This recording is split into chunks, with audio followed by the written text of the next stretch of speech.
stand here now, the battle over for us. I think there are lessons to learn. There's a wider, there's a wider problem to ask. And we talked about some. I mean, there were some mistakes made at the end. It was rough at the end, and I think that does need to be. When Nazanin's ready to talk about it, that there's something to go through. But no, I think it's not like when this is over that you feel angry. I think relief is honestly what I You said the Prime Minister didn't explicitly apologise, but do you feel that he accepts that he made a huge mistake and that it had a big impact? I think it's undeniable that it's so public. She said it openly. It's been said on the telly many times, and we've all seen it. I said to him, we often said better late than never.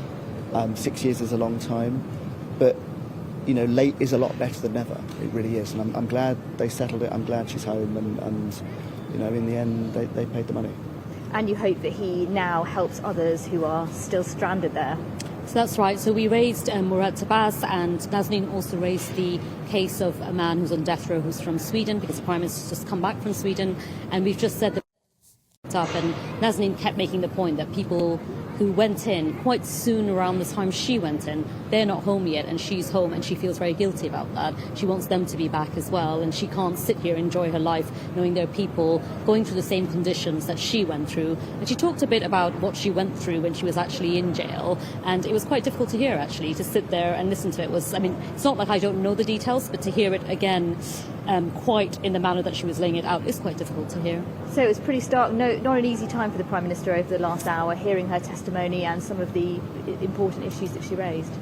I think he found it interesting, actually. I think he enjoyed meeting her. I think he found it interesting, and I think it wasn't anything he hadn't heard before, in a sense. Yeah, I don't think it was an abrasive meeting. No. We're here in happier circumstances than previous meetings. I'm glad we are. Feels a sense of closure. Perhaps not closure. I did mean it when I asked him. Please do try and give evidence. He said he would look at it. I think, he's been a part of our case in different roles. It's important that his perspective is shared honestly with Parliament. It's important that Parliament does that job to dig into government and work out, what were the lessons so that it doesn't happen again. And let's hope that goes somewhere.